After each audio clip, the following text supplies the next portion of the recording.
the October 13, 2022 Cumberland County Commissioners Workshop meeting. If you would please stand and repeat the pledge of allegiance. I pledge allegiance to the flag of the United States of America and to the republic for which it stands, one nation, under God, indivisible, with liberty and justice for all. Thank you. I call the meeting to order at 9 a.m. and at this time I open up the floor to public comments. Hearing none and seeing none, we'll move on then to agenda item number 3, and I'll call on Tammy Bender to discuss resolution 2022-24. Tammy? Good morning, Commissioners. Finance is requesting approval of one budget resolution. It is for liquid fuels, increasing expenses by $225,000. This is due to a funding change for the Slade Hill Road Bridge. The original plan was to use local use funds. Since the county's moving forward with the phase 2 of the local use funds for the municipal bridges, we're going to use the Act 89 funding for a portion of the Slade Hill Bridge. Any questions? Any questions for Tammy? No. Oh, thank you, Tammy. Agenda item number 4 is contracts and grants. There are no existing contracts, contract extensions, or addenda without an additional cost or increase to the county. So we'll move on then to new contracts, vendor services, grants, and contracts with increases or decreases to the county. And I'll start by calling on Darby Chrisley for adult probation. Good morning, Commissioners. This grant is designed to advance the use of evidence-based practices in the county. The Adult Probation Department has implemented several evidence-based practices over the past 5 years. So a portion of the $29,000 grant will be used to purchase materials such as workbooks and so forth. Another portion will be used to educate our stakeholders about the benefits of EBP, and the final portion will be used to measure outcomes. Other jurisdictions across the nation have seen up to a 30% reduction in recidivism by the use of evidence-based practices, and that is the goal of the PPCJI. Darby, just for individuals from the public who may be joining us that may not know what recidivism is, do you mind just giving us like a 1 sentence on that? Certainly. So recidivism is measuring the reoffenders when they come out. We calculate recidivism in the probation office as 3 years new arrest. So we hope to lower those arrest rates, rearrest rates. Any questions? I'll just ask my regular question, which is, what is the mechanism for reporting results back to the commissioners? There's going to be a reporting mechanism to the PPCJI. Right. I can also have a reporting mechanism for the commissioners, however you see fit. Right. Okay. And this grant is a recurring grant, or That was a one-time grant. it's a one-time grant? Okay. So there's a chance you're going to be coming back asking for general fund funding at some point. No. Okay. The monies are going to be used for consulting services. Okay. And so forth. And its grant's going to last from October 31st of this year until December 31st of next year. Okay. So Darby, if I may, I did attend, I was the commissioner's office representative at the conference just a couple weeks, actually 2 weeks ago today. Yes. We were sitting at the three of us were sitting around a table in Harrisburg. These funds are for implementation purposes, right? Correct. And I will just say that at least half of that day was spent talking about measures and really developing strong measures to demonstrate outcomes. Okay. That's my regular question. I'd like to see what the measures look like, because we have a lot to learn about measures here. There's always a lot of talk. Been talk for years. Sometimes we'll be good at it, sometimes not. Unfortunately, statewide, we're kind of behind the whole system. Sounds great. Thank you. All right, and it looks like we have both Annie Huff and Kim Witten on with us for aging. So ladies, I'll turn it over to you. Good morning, Commissioners. This is for an MOU between us at the AAA and our housing partner, which is New Visions, for the Elder Cottage Housing Opportunity or ECHO housing program. And the next three, York County Aging, Franklin County Aging, and United Disability Services. is pass-through funding for the Aging and Disability Resource Centers, also known as the LINK. Any questions for aging? Yeah, Annie, for the Echo, it's not listed as funding type, but I'm assuming that's Title 19 funds. So this is actually through a grant that P4A applies for and then gives us money for, the program is covered through a grant.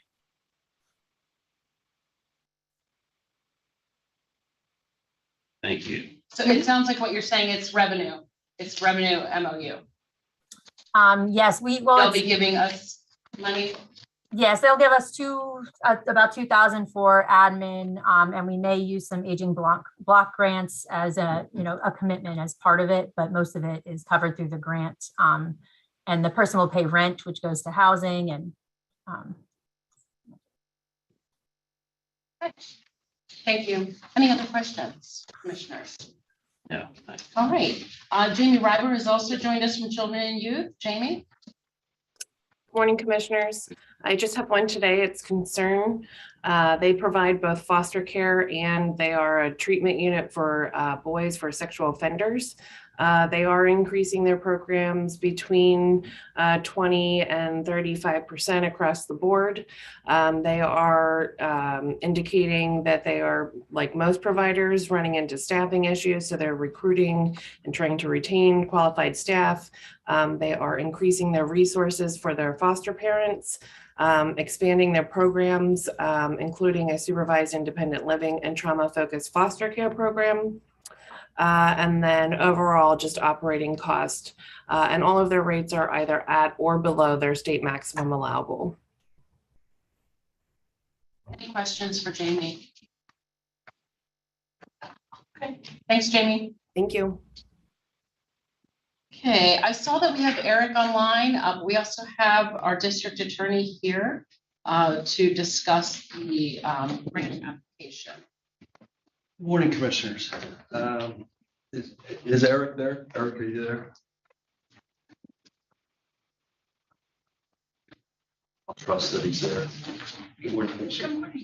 I don't know. I sent it over yesterday. It looks like you do have the slides. So Just got the grant that we're seeking, the legislature put in the budget in the state budget two large grants across the state. This one that we're seeking is one that involves firearms and gun violence prevention and prosecution. The district attorney's office is seeking $1,639,521 pursuant to this grant. I wanted to you're very familiar with the lab, you know what we do there and the capabilities we currently have. This would be an add-on to the lab in both a physical way and a way of different services that we would be providing. I don't know if you want me to go through, some of the statistics and all, but I thought I would start off by just giving you an idea why I thought that this was such an important grant to go after. In July of 2020, July 5th, 2020, a young woman was killed here in Carlisle, and Sydney Parmalee is her name. And when the police arrived, they thought it was a suicide. The gun was lying right next to her body. She had been shot in the head. It appeared to be a suicide, although there was some inkling that maybe her boyfriend was involved in the situation. There was an autopsy done, and at the autopsy, the pathologist felt that, I'm not so sure this is a suicide. I want you to test the firearms to be able to give me the distance between the handguns so we could see whether she physically could have had that gun in her hand. We were not able to use the state police because the state police would have been a significant amount of time before we would ever get that handgun back. We wound up sending that handgun to New Jersey with all the costs that come with that of using an outside agency, actually a private firm. Unfortunately, 25 days after Sydney was killed, this man killed his second girlfriend and shot her in the head also. We did not get the results back from that handgun until at least 2 weeks later from that first shooting. I firmly believe that if we were able to test those handguns here with our own expert, with our own equipment, we could have prevented that second girl from dying. Whether I'm 100% right or not, I don't know, but that's what I feel. And you all know the benefits that we have with this laboratory and able to quickly take important cases and put them to the front of the line. With this firearms section that we would like to create, there's a little bit of a different way that we want to do it. We want to open the firearms section up to the region. I have already spoken with some of my colleagues, in particular Fran Chardo in Dauphin County, about whether they would be interested in using our lab to test their firearms, and he has strongly indicated that he will do that. Why I point that out is I believe the biggest cost going forward for the county is the employees and all those costs that go with that. I believe we can offset some of those costs through charging the other counties for those services. So I believe we have a plan to be able to not only have a lab created here, and the lab and some of the numbers I put them in there as for what it's a little confusing. I do have under construction. It's like 440,000. It's not 100% 440,000. Construction is part of that, and I think Eric, you said what 100 some odd thousand is the about 179,000 is construction. The rest is And other, which is small parts and pieces under $5,000 for the laboratory itself. So what we're looking for is the state to fund us to create an add-on, a modular add-on to the lab that we have now. The cost being bared by the state through this grant, the cost of equipping this facility being borne by the state, and us really the long term again is the employees personnel cost. So that's essentially what we're seeking, and we are asking because the grant is due today for immediate action on this request. Sean, how many times do we send guns out for testing? You know,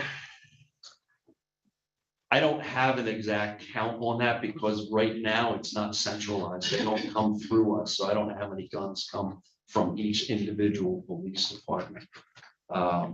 We do seize guns in all sorts of situations, whether they're traffic stops. We had an attempted suicide just this past week. I mean, so there's many different scenarios on how often we take guns. But How many of those are tested? What is the testing? Is it firing? Is it test firing? Test firing. Now, the other thing that we're looking for is what's known as a NIBIN. NIBIN is what tests the shell casings and is part of a statewide system. And we've been building a relationship with ATF. NIBIN will tell you whether that gun has been related. The shell casings from that gun have been related to other homicides or crimes. And it's a way for us to network our law enforcement resources to be able to focus in on a particular area. You mentioned here, you gave some region-wide numbers Yes. regarding guns recovered. I'm not sure recovered tells me a whole lot. Do we have anything specific to Cumberland County? Do you happen to know that, Eric? I don't. I could not find statistics anywhere specific to the county because it's really up to each individual police department to track that, and they are recovered in different sources. So I could not find a reliable number for that. And I can tell you, for example, with cell phones, We recently re-upped our cell phone abilities to be able to test cell phones and those sorts of things. I can't give you exact numbers right now, but while we were not testing cell phones, I couldn't tell you how many cell phones were being seized. I would be able to get you very quickly the number of cell phones that are coming into the lab, and we're not even certified yet. We're going through the certification process, and we have police departments banging down our door to have us test cell phones. So I believe that there is a need out there. I can't give you an exact number, but there is a need out there. So About established need here. All right, thank you. So we've got statewide numbers. The grant is broken down here, but we have no information regarding forward-looking costs. You just said personnel. That's a pretty big cost. So we don't have any projections. We've not. do you know that, Eric? I didn't hear, I apologize. I did not hear the complete Any question. projections? Cost projections, Eric, we have virtually nothing to work on here. This, it was referred to as a plan. It's not a plan, it's a concept, unless you have numbers. So the personnel costs initially that are covered in the grant would be the yearly cost and plus the add-on every year of what the pay rate is, or what the pay grade is. I don't have an ongoing cost for the laboratory itself in terms of like consumables. I've covered all the. Okay, so we don't know what we're buying. Can I ask a procedural question? Why did we get this 20 minutes ago? Oh, I sent that yesterday. Yeah, we were in a meeting yesterday till about 4 o'clock, so that's, we're not instantly available. So is there a reason it couldn't have been available? Or This grant had an extremely short turnaround time. The state put it out. It is due today. It's something, I apologize for you're not seeing numbers and those sorts of things. So we have verbal indications other counties may supply billable work, but we have no idea. We have no commitments. We have no idea on volume to start. We have no dollar figures. No dollar figures. Okay. So I think what you're asking is, we don't have year 3 costs and beyond. And so so in the presentation, it says York and Dauphin counties will supply additional billable work. Is there a commitment from those 2 counties to do that? I do from Dauphin County. I do from Dauphin County, which, obviously is probably has even more handguns seized and stuff with the city of Harrisburg than we do. But let's not forget, gun violence here in Cumberland County is going up. Besides those 2 murders I talked about, a barbershop right up the street, a shooting happened there. Those handguns were seized. Those handguns go to the state police laboratory. The murder down in Shippensburg area, again, that handgun is seized. That has to go out to be tested. So there is, and there will be, a steady stream of handguns coming through to be tested. The violence, unfortunately, is here. And it's something that we're dealing with, and it's something we're going to have to deal with going forward.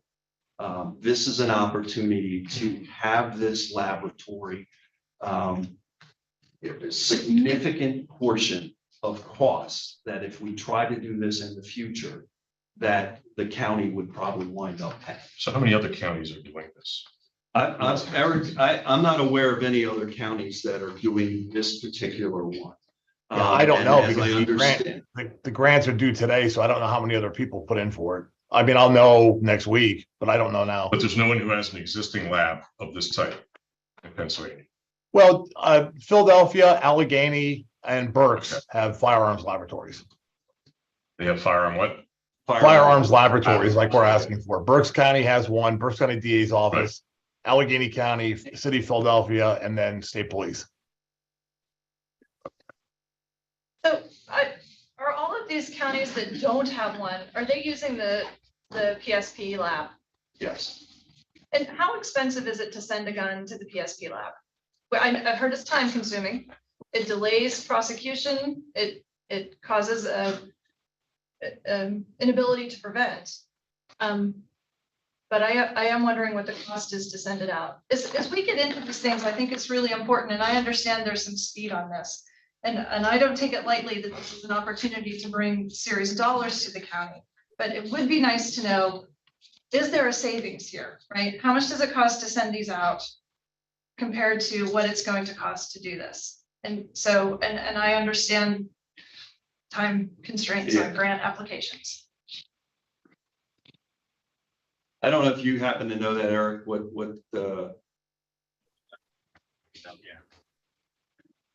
I don't have raw figures. So I hear, I went to the, I was at the press event, right, in the open house at the lab, where we talk about how Cumberland County has a state-of-the-art forensics lab and how it really and truly is helpful for the region. I just would like to know how exactly is it helpful for the region? And I'd like to see when that, when is that really happening, and have some data on that. And I'm not saying that that would prevent me voting in the affirmative on this today, but I really believe it's important moving forward that we start to see that there's payoff on this. Because otherwise, and I'm certainly not trying to be offensive or cruel. It looks like it will have the perception of we've bought all these toys for the sake of having toys in our garage. And we can't do that, right? We cannot do that with taxpayer dollars. So I would like to see that, Eric, as we move forward with these kinds of things. What really is this bringing to the county? I think that's really important. and I think to go to the point you just made, though, is the services that we currently provide us a track record of that. This is not just a laboratory full of toys. This is a laboratory. I can tell you, last week, Dauphin County District Attorney's Office, they have a murder case that's starting next week. They found some evidence that had not been tested, could not send it to the state police laboratory because they would never get it back in time. We had that, they gave it to us Monday. We turned that around and we had results for them by Tuesday. That's the ability that we have with the laboratory. We have the DNA that was done in the shooting down in Shippensburg. The Pennsylvania State Police themselves, the troopers investigating it, asked our laboratory to do that testing because they knew we could do it faster and more efficiently than their own laboratory. We turned that around, and that helped us track the two men who are now facing trial here and facing the death penalty for killing those two people and setting fire down there. So although I don't have specifics concerning the gun laboratory, I think our track record as to the ability that our laboratory has and the way that we use these things, the efficient way that we have put all of the toys to use, I think there is something that you can base a decision on here in good faith that this is not just some thing we want to play with. This is something we definitely need here in Cumberland County. Commissioners, one thing that's tough to quantify, one thing that's difficult to quantify is, we turn cases every day for departments. So latent fingerprint cases, DNA cases, toxicology cases, we turn them on a daily basis. So it gets hard to quantify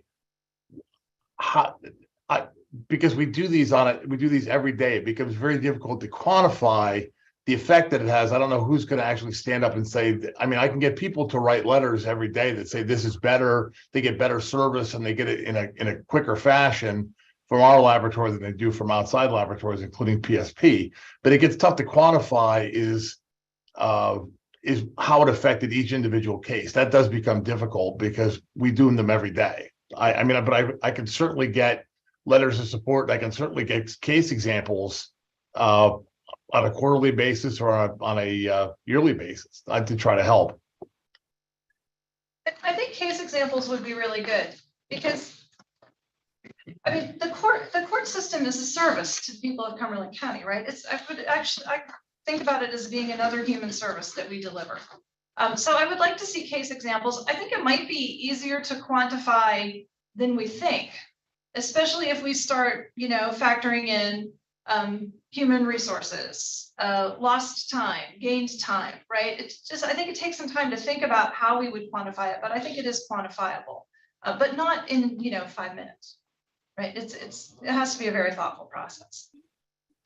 And also, in addition to other counties using our services, the cost of this goes into the cost of prosecution and gets charged to the defendants also. So although we're saying these are the costs that the county is going to bear, we will be recouping a significant portion of those costs through those two sources.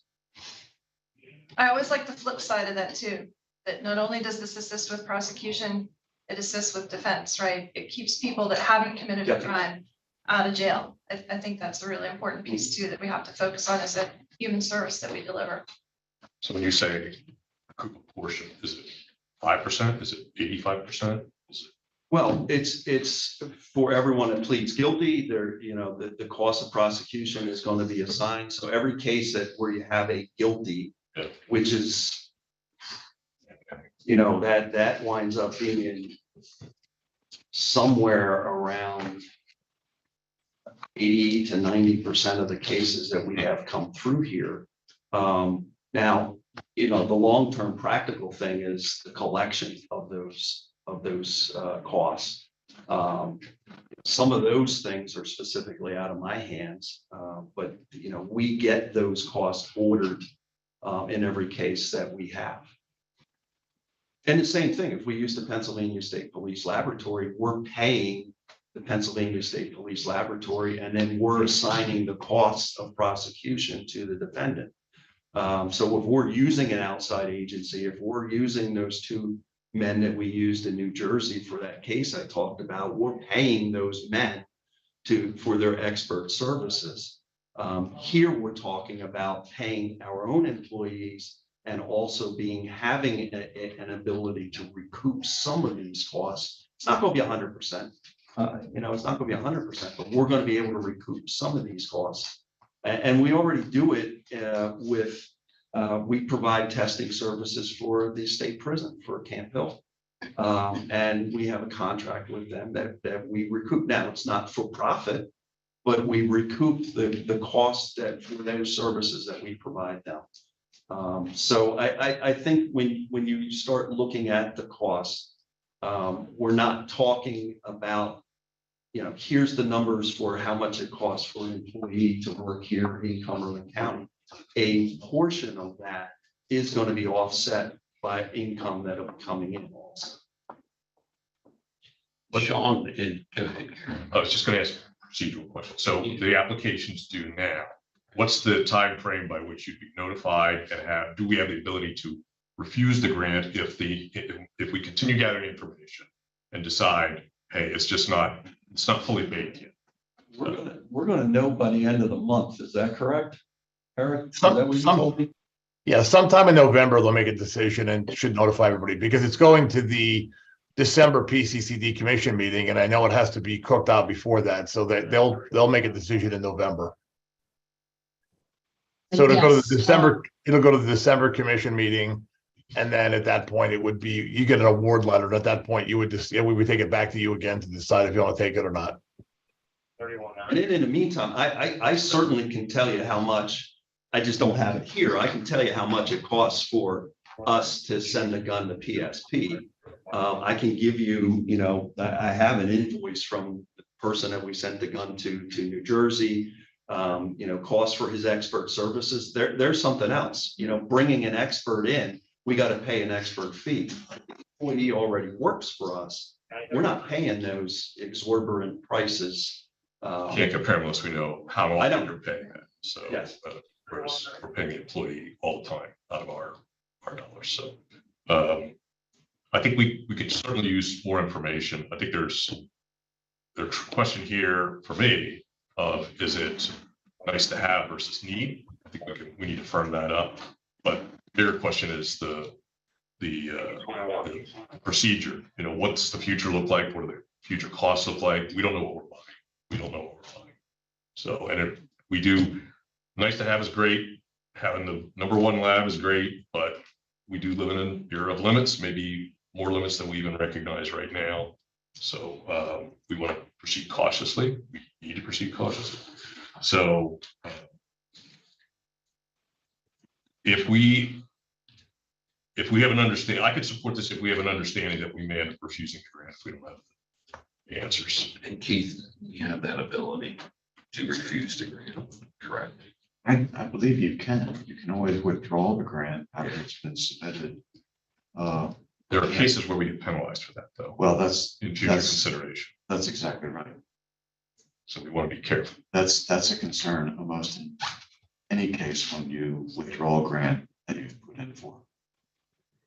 Yeah, I had no doubt of what you guys want to do, the intention and all that, but literally being sprung on us today. Let me throw out another question. Let's say we go through with this. My concern is, what are the cost benefits year 3 and beyond?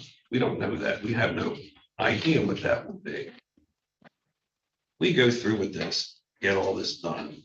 And at the end of year 2, if we're seeing this wasn't a good idea, what do we do? Close up the lab? Is that an option? Go back to using the state?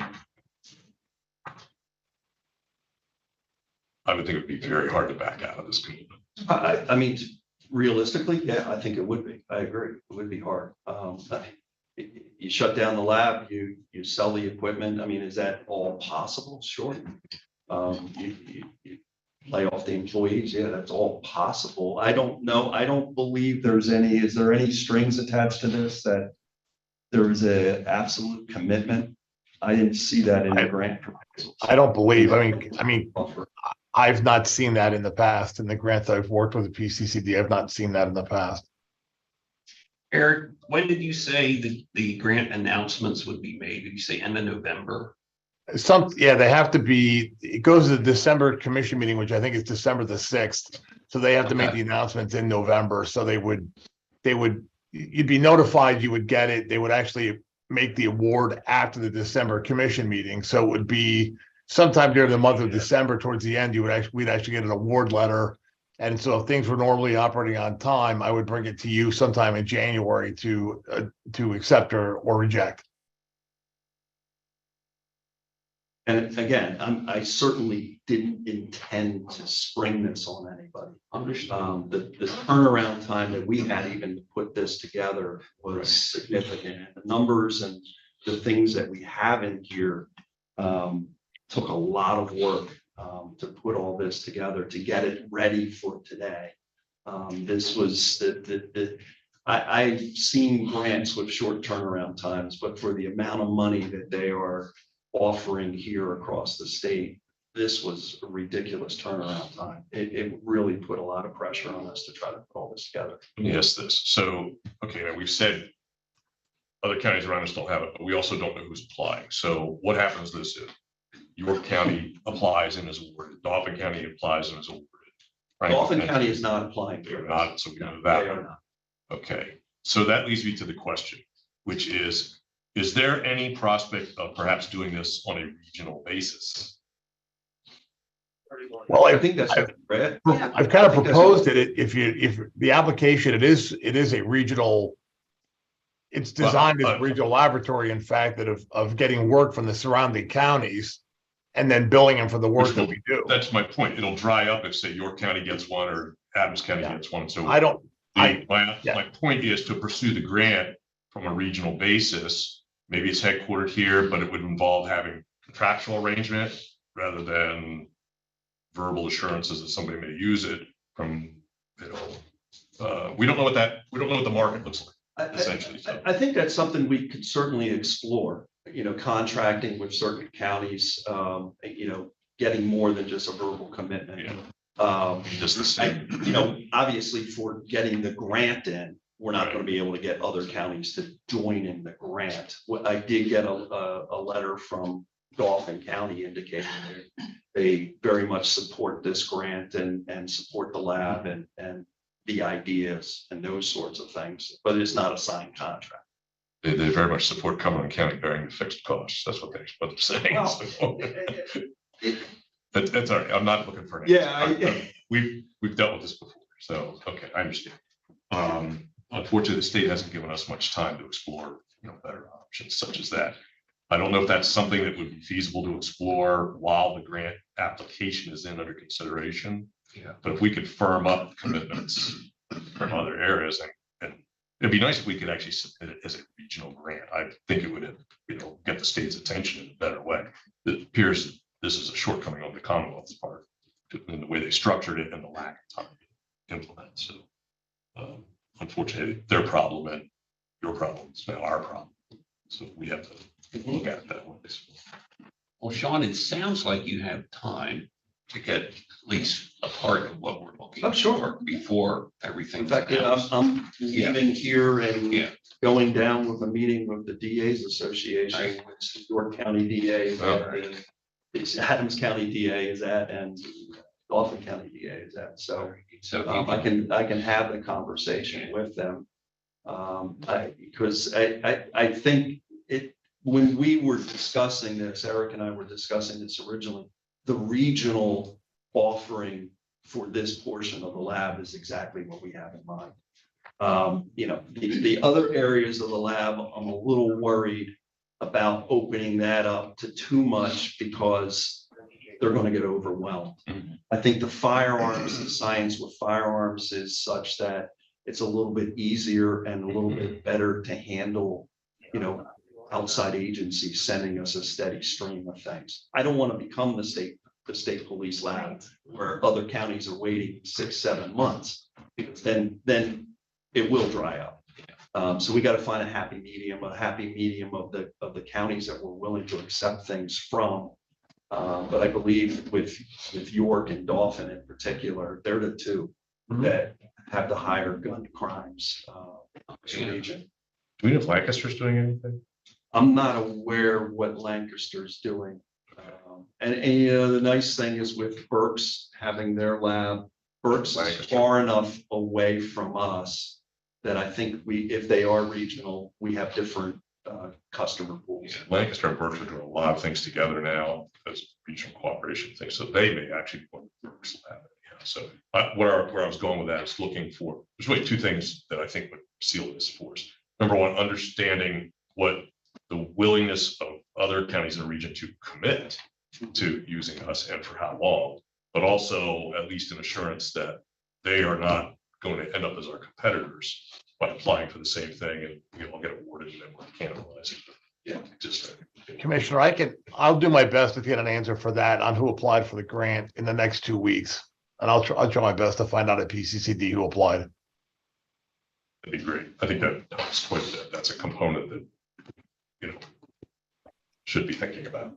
Yeah, if we can make this a regional approach, I think that's great. And, year 1 and 2 look great. My concern is year 3 and beyond.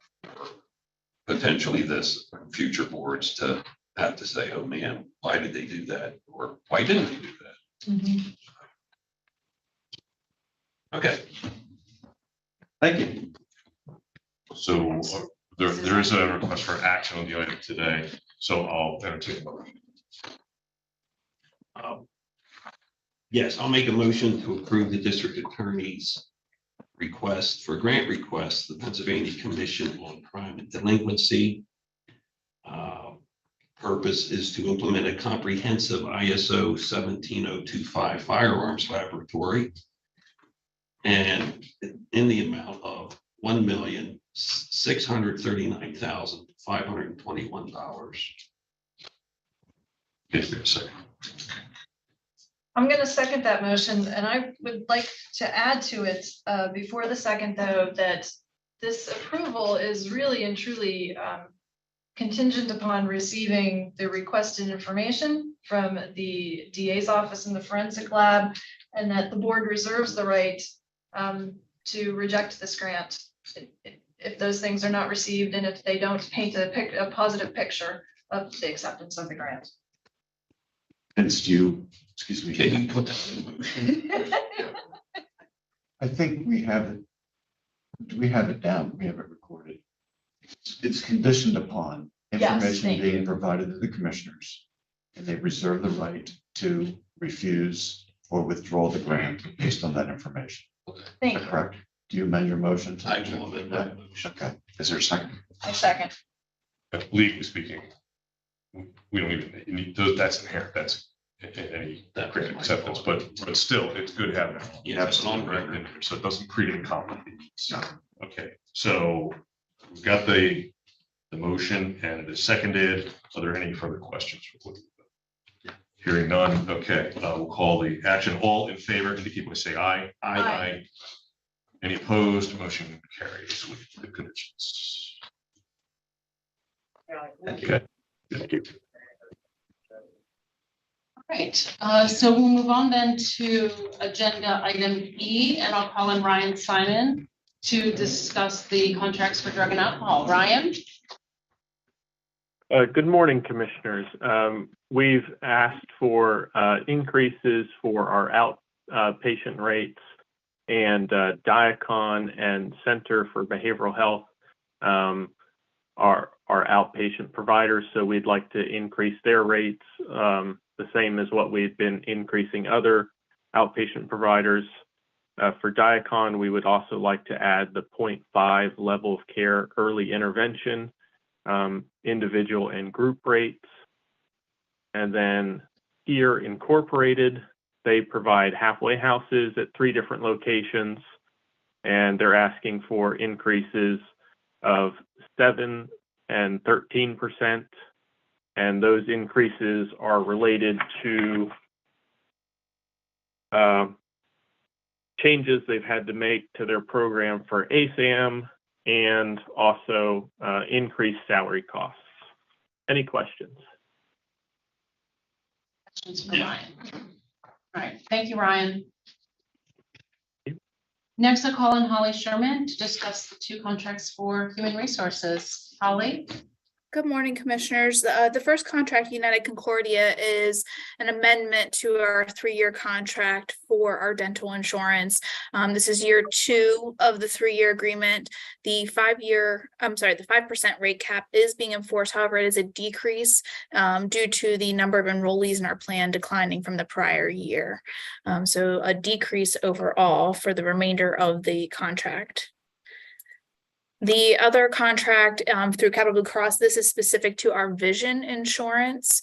Again, year 2 out of 3 for the vision, and is a decrease due to the decline in the number of enrolled participants in our plan. Any questions on those contracts? Okay, thank you. Thank you, Holly. Next, I'll call on Sue Carbaugh to discuss the mental health and intellectual and developmental disabilities contracts. Good morning, Sue. Good morning. So we have 4 contracts. The first 2 contracts are mental health fiscal year 21-22 amendments. The first amendment is for Keystone Service Systems. It's an increase of $46,018 based on additional services. Second contract, New Visions, is also an amendment of increase of $34,579 for additional services. The Care Options RX is a fiscal year 22-23 contract for mental health. It is the outpatient pharmacy, and it's a decrease of $4,500. So they will start the contract at $3,500 for this current fiscal year. And the last contract is for IDD. It is for fiscal year 22-23. It's for Keon Enterprises. They are a transportation provider. It's an amendment of an increase of $1,157 based on additional services that they are doing. Any questions? Any questions for Sue? Thank you, Sue. Yep. All right, our last contract is for public safety. I'll call Bob Shively to discuss. Bob? Good morning. Requesting your approval of a no-cost agreement. It's for third-party access to the Franklin County web-based computer-aided dispatch system. We use that system to share incident information, and Franklin County has requested that we sign the agreement basically for non-disclosure of information and things like that. So it was reviewed by the solicitor, and we will be distributing to our staff for signature. Any questions for Bob? Okay.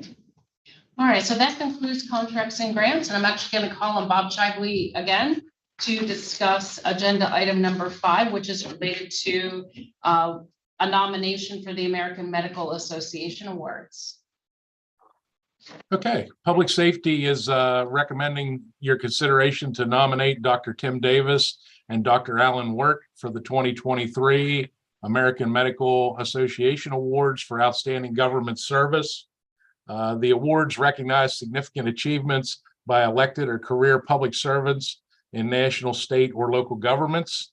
It's awarded to an elected or career public servant in national, state, and local government for outstanding government service. And it basically is to promote the art and science of medicine and the betterment of public health. Certainly, both of these individuals have been instrumental in our clinics here locally, as well as the Medical Reserve Corps activities across the 9-county region. You might recall back when COVID first started, we had Dr. Davis come to the Emergency Services Action Panel and provided quite a bit of his subject matter expertise and training. He's been doing that throughout the county and across the region, as well as Dr. Wirt, who is basically coordinating the staffing for the MRC at the clinics. So our clinic, we ended up with 70 clinics and 57,874 doses of vaccine administered at our mass vaccination clinic. So that alone certainly was a testament to the work of them and all the volunteers that worked at the clinic and coordinated that effort. And then that was, some time ago. As of yesterday, even the MRC is still going strong. They were at the 50 plus event out at here in Carlisle, and had about 800 individuals attend for outreach, and provided another 75 vaccinations to citizens that were willing and interested in getting vaccinations there. So definitely daily activities, both outreach, public information, and continuing vaccination and all kinds of medical countermeasures. So. Oh, Bob, I have one question. I should have asked this long ago, but so we're nominating both those gentlemen, and they are extraordinary professionals who were very helpful in our situation here. Do the qualifications for the award, the eligibility, does it specify they are to be a physician, practicing physician? The reason I ask is, I know it would be hard to do this, but there were just so many people. The clinic was really one of the highlights, I think, for Cumberland County government in a long, long time. And there's so many people who lent efforts to that. I don't know if you could do a collective, or if there are other non-physician individuals whose service was so notable that we could have possibly nominated. I know I'm late asking the question, but were there other individuals that could have been nominated, or a collective that could have been nominated? Well, first off, your first question, the award category is pretty wide open. So it can be really any elected official. They have categories for senator, U.S. representative, member of the executive branch, serving by either presidential or political appointment. And then it works its way down through to member of state legislator, or any career public servant at the state or local level. So, really any public servant at the local level. So, that would probably include pretty much everyone. Yeah, I guess that's what I was getting at, not so much the elected folks. Right, right. It's just, we had so many boots on the ground, as it were, and I think I could speak for the entire board. We're enormously proud of the job those folks did when it was really needed. That was true public service. So it'd be wonderful if we found other ways to recognize that. That's okay. There's no answer to what I'm saying. I hope we'll just keep that in mind. Thank you. Any other questions for Bob? No. Okay. Thank you, Bob. Thank you. Moving on to agenda item number 6, I'll call on Holly Sherman again to discuss the ADA coordinator and some changes. As a reminder, in 2018, the county entered into a settlement agreement with the Department of Justice regarding and the Americans with Disability Act. And part of that is that we have to appoint an ADA coordinator for the county.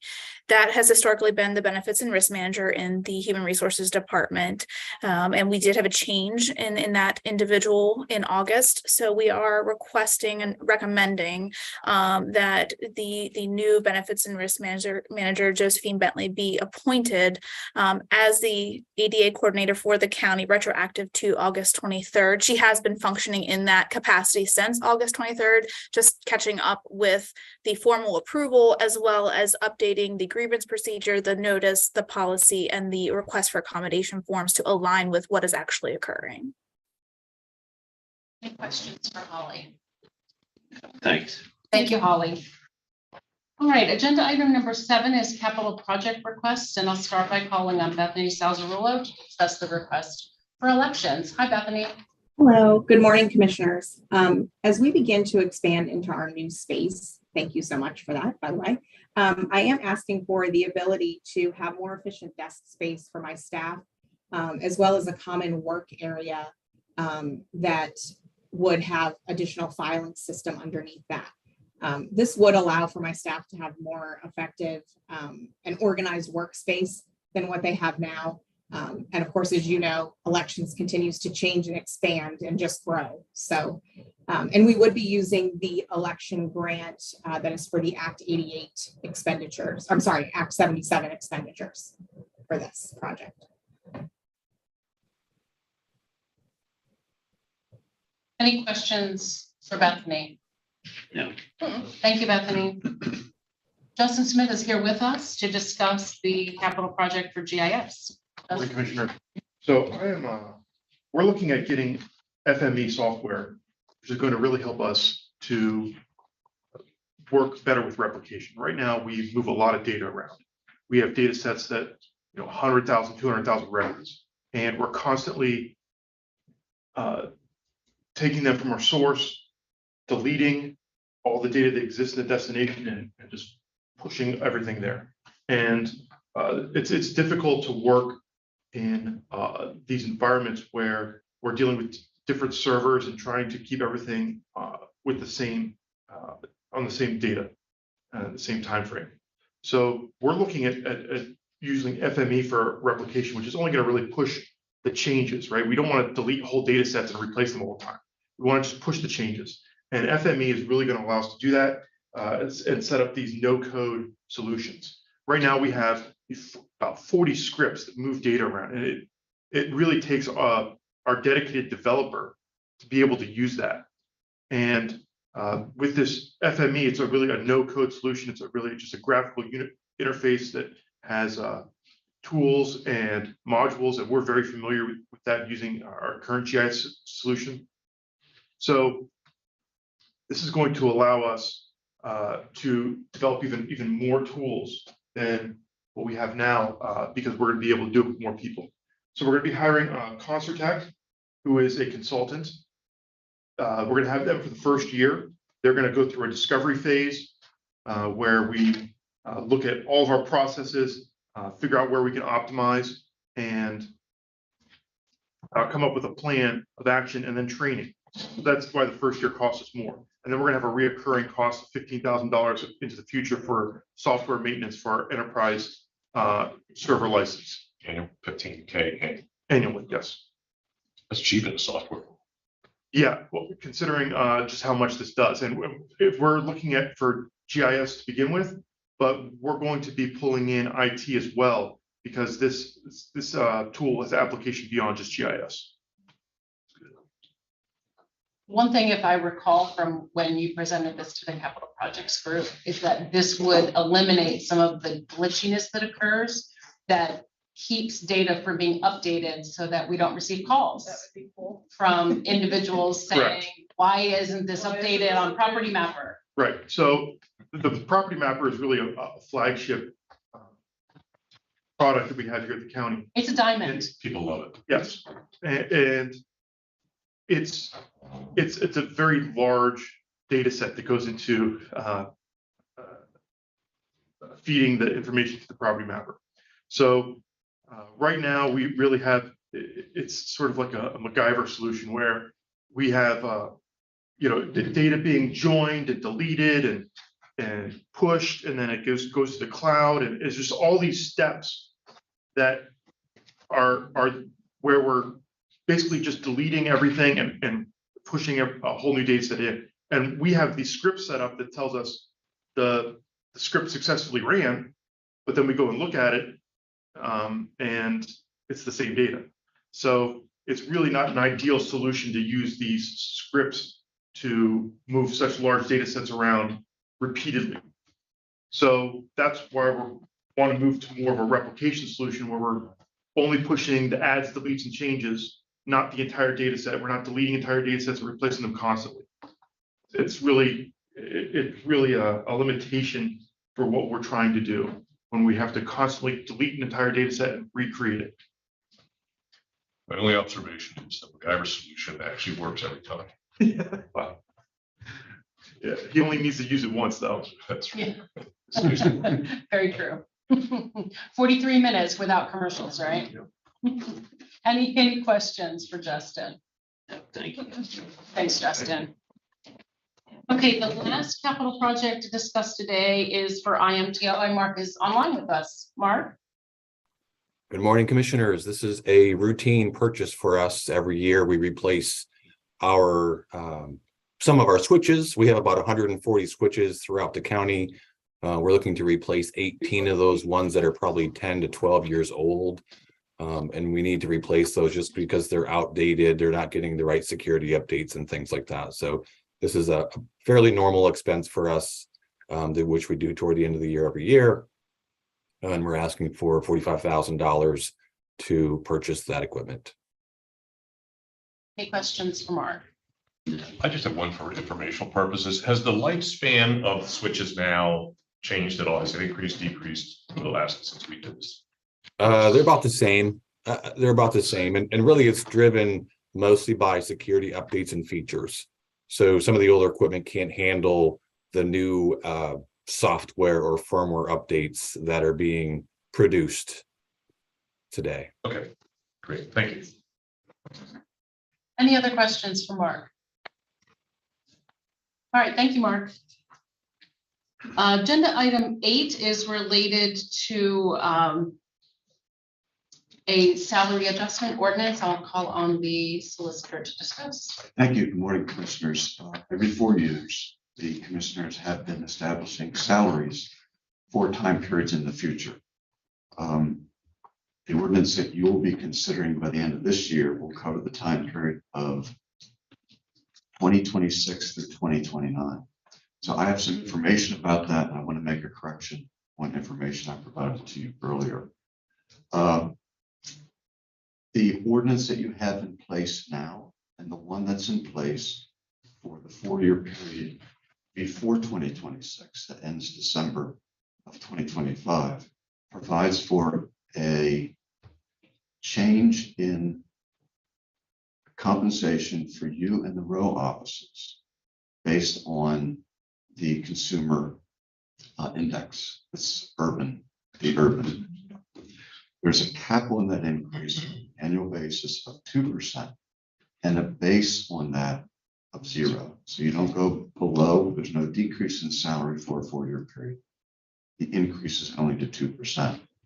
My correction I need to make to information I provided to you earlier is if there's an increase on a percentage basis, it has to be across the board for all elected officials, including yourself.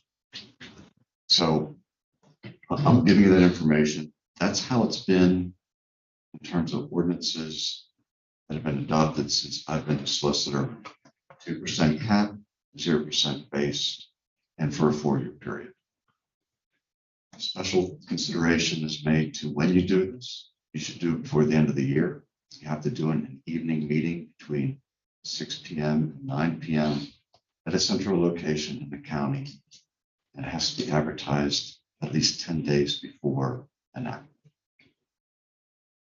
I have, I think, 2 questions. Number 1 is, okay, so it's 0 to 2. Correct. And I know when we made one of the changes, it at one point had been a floor of 3% for the elected officials, which created some discontent because we were paying like 0.5% or 1% annually to employees. So it's a very uneven system. So we dropped it to the 0. The 2% cap made a lot of sense in a low to no inflation era. I'm certain we're going to hear from some row officers that inflation is much higher than 2%. And they'll ask that to be taken into consideration. Nobody knows where that's going to go. But I guess my question is, do we think the 2% cap is still the right number? I know it's not the same question for you, but I guess that's the question that's there for us is I think the 0 is still is innately fair. Not that we're going back to low inflation or 0 inflation anytime soon, but gives us most flexibility. But I want to be able to keep us more or less in line to the extent possible with the employees, understanding public service is not market value, and we shouldn't look at it that way. But I want to avoid that occurrence of that situation where we're just so far out of whack with the employees that it looks like it's to the advantage of the elected people, stacking the deck for their own benefit. So I guess that's the question: is 2% right? Is 3% right? I don't know the answer. I know you don't know the answer. I don't know the answer. We're talking about 5 or 6 years into the future now. Right? Yeah. And this will hold in place for presumably a length of time as well. Correct. So I think that makes the argument for flexibility. So 0 to 2. I'd leave it to my colleagues at 0 to 2 is, appropriate. I don't know. So we'd be guessing what the inflation rate will be in 2026. Right. Which it may be higher, maybe lower. Something tells me to be lower, but. Yeah. I guess everybody's happy with 2. I'm just putting it out there. Yeah. I'm fine leaving it 0 to 2. Like you said, the row offices will have some input. Whether we seek it or not. But the second question is, could this possibly wait till Monday? We've been trying to get a listserv question out on the CCAP thing to do a little comparative data, because some of these things are questionable. From my standpoint, in terms of advertising and you establishing a date, yes. It can, but I don't know. We have dates selected that would fit, that are after October 31st. I will say that the way the agenda item is worded was to leave the most paths available with the least amount of extra administrative work, with a possible motion, so we wouldn't have to table something if it was truly motioned. So yeah, October 31st would be the first date if this was enacted on Monday for authorization to advertise. And we do have dates. We have a handful of dates after October 31st selected that have been deconflicted for that evening meeting. I think the listserv would happen very quickly. Are we gonna get anything new from the listserv that Bob didn't already give us? Bob's spreadsheet was pretty comprehensive. It will ask for, I haven't worded it out yet, but it's there's a couple of things that we can ask that are specific that are not in Bob's spreadsheet. He provided maybe 15 counties. He provided the salary levels, excuse me, the salary amounts. He did not provide the formula by which those amounts are determined, which is the nature of the ordinance. Am I making sense? Yeah, it makes sense. Yeah, but will they even be able to get that? By listserv, I don't. But people respond like instantly. Yeah, that's over the course of a day or two. That I'm familiar with. We'll get what we need. Can you do that, Gary? Can you just send that out? Yeah, we're trying to. I spent part of this morning trying to get into the system. There's a little bit of glitchiness to it. So, wow. Well, I think if you can get it, then I'm fine with waiting till Monday, but I mean, I think that I personally feel like I have a decent amount of information, but if you pursue that, I think that that's fine. Stacy, if we delay till Monday, does that interfere in the schedule you have now? I mean, I see no reason to delay, but It won't interfere. We have 2 dates. I say we, Angela has found 2 dates in November that have been deconflicted for everyone involved. So if we wait till Monday, are we gonna mess up those 2 dates? No, because Keith had requested 14 days.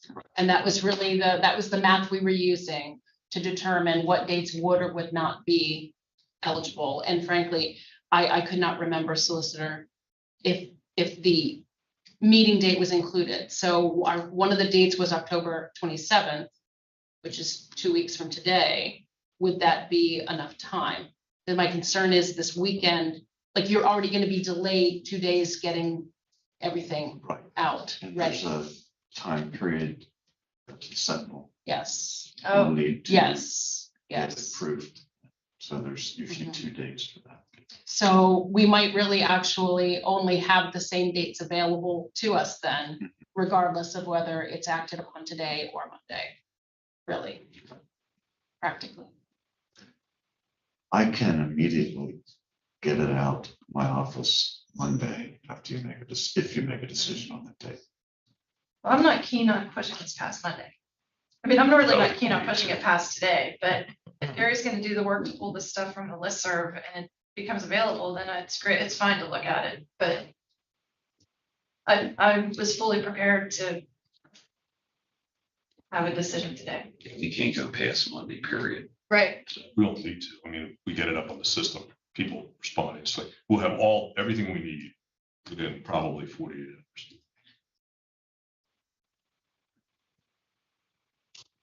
Anything else? Okay, any other questions for us? All right, we'll get this added to the agenda for Monday. Thank you. Agenda item number 9 is Commissioners' Liaison Reports, and I'll start by calling on Commissioner. Okay, just a little bit. Justin sent a note last night that the recycling meeting for next week is canceled. The authority. But I am waiting on a follow-up from him regarding a couple of things. We were supposed to meet yesterday, but our meeting ran long and that meeting got pushed. So I think I want to find out if the equipment issues that we've been dealing with are resolved or on the path to resolution. And I'll give you an update on that as soon as I know. And he wanted to speak with me on some other items regarding the recycling center. I don't know if he's talking to everybody or just me as the liaison, but I'll have something for you shortly on the recycling center. Some ideas. These guys are full of ideas. Only other thing I have is the on MH side. Annie sent me a note saying there's not much has changed. Yesterday was the meeting with the Commonwealth to discuss the upcoming crisis grants. And of course, they'll be in to meet with us, commissioners, on the 26th to discuss their proposal toward that grant pool. So we have that to look forward to. The only other question I have is, of course, everybody knows we sent a letter to the legislators in regards to mental health support within the last week. I've heard nothing more about that. I'm assuming it went without any glitches or anything. The only question I have is following up on yesterday's meeting, we did make a substantial commitment to mental health and physical health issues with our American Rescue Act money. And I think I even specifically said at the time that in recognition of what's going on in the county, that had urgency. I think there's other parts of that that serious question, but that is now sort of the law of the land, given our approvals, as I see it. So my question is this: is there any value? It's interesting the time didn't match up, but is there any value following up on that letter with an affirmation that, hey, we've put a substantial amount of money toward this issue, county money. So we're not just blowing smoke here that the state needs to do this, do that, the other thing, which they do need to do. But we put our money where our mouths are, and I just think that anything we can do to reemphasize that to folks we're asking to make a vote and support has got to strengthen our case. It's an open question whether it would have any real meaningful effect or I not. would support that. I think that's a great idea, and I have been disappointed as we have talked about mental health funding, that we have not been far more public with what we ask of our delegation. And I think that this would be a great idea to, we could do, I would be in favor of adding another letter to them. And I would be in favor of taking this discussion to the press and just laying out, these are the things that we've done. This is where we put our money where our mouth is. And we cannot exist in this environment. And we learned yesterday that Cumberland County's expenses are far outpacing our revenues and have been for a long, long time. And in this particular piece of mental health, it's atrocious. It's almost at a tragic level. So I am totally in favor of doing that and have been for quite a while. I think this is a great opportunity to show what we did with $7 million. I only want to send it if it's going to be a positive affirmation. And I will disagree with some of the statements. I don't think making a press event and clubbing people over the head is going to help I don't us. think we club them over the head. I'm not saying be negative. I'm saying put out about the good stuff we're doing. Okay, well, that's a little different than what you first suggested. I don't normally go negative. It's not normally my first place. Well, we could have a debate on that, but I know, I'd love to. yeah, so I would love to. yeah. Anyhow, I want to do it if it's going to be positive, but honestly, if we're going to just score political points and turn our delegation off about any contact they have with us, then we're going to continue to have a situation in which they don't engage with us. I don't believe anyone has suggested that. But move forward with what you want to do. And the way you want to do it. The question is before the board, is it worth drafting a letter to reiterate the support we've put forward? Yes. Yes, yes. Okay, fine. There's nothing required, so we need to assign someone to draft that. I'm happy to provide some bullet points, what I think would be helpful. And so I'd like to see that. You've promptly done. Okay, that's all I have. Thank you, Commissioner. And Commissioner Fauci. Well, good morning, Cumberland County. I just left the local emergency planning committee summit where I got to do the kickoff. Was well attended. Senator Casey's office was there to meet with our LEPC professionals, meet with our businesses. Their office is really and truly committed to helping first responders across the state, as well as in Cumberland County. They're dedicated to us. So I thought that was very nice that the senator's office, Ben Martin, was there and will be there this morning. So I want to remind you to use the library. I have that meeting on Monday, so I'll have an update at our next workshop. And that really is, those were my meetings. Okay, thank you. Commissioner Ticolovo. Yes, thank you. The Affordable Housing Trust Fund Board met on October 11th. And just some highlights of the meeting regarding the down payment and closing cost assistance program. There are 21 settlements. There were 21 settlements in the month of September. There's 4 scheduled for October. Since the inception of the program, 806 homes have been purchased through this program. They're spread out pretty well throughout the county, but over 20% are in East Penn and Borough of Carlisle. Finding homes is getting a little easier due to the change in the market, but with interest rates rising, it's putting a little bit of a damper on things. Regarding housing counseling, workshops are still being done via Zoom, but there will be person-to-person meetings scheduled in November.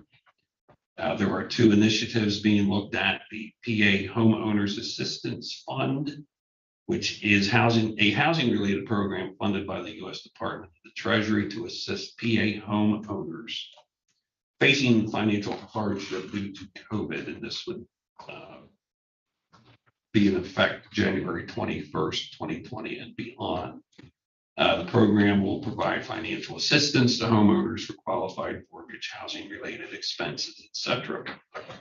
The group's also looking at the Housing Stability Counseling Program, which is designed to support housing counseling for families and individuals facing eviction, default, foreclosure, loss of income, and homelessness.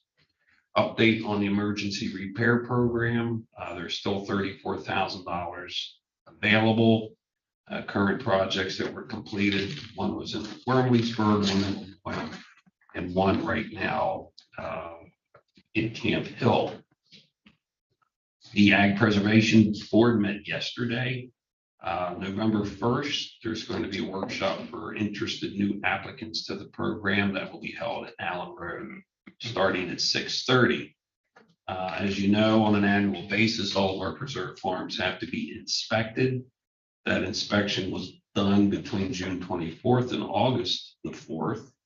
And of the 201 farms, 92% were found in full compliance. 7% had minor issues with either their deed or their conservation plan. And there was one farm possibly in a violation state, but that was determined yesterday. Such was not the case. So our inspections are done for this year. One thing to note are the chairman of the Ag Board, Diane Stamey, who has been a member of that board for many, many years, announced that she will be retiring from the board at the end of this year. Diane and her family have been in agriculture.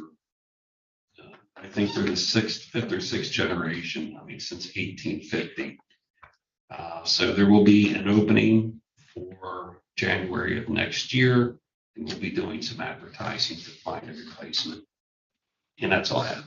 Thank Stacey, you. Stacey, can I just add one thing? Because Justin just sent me a note.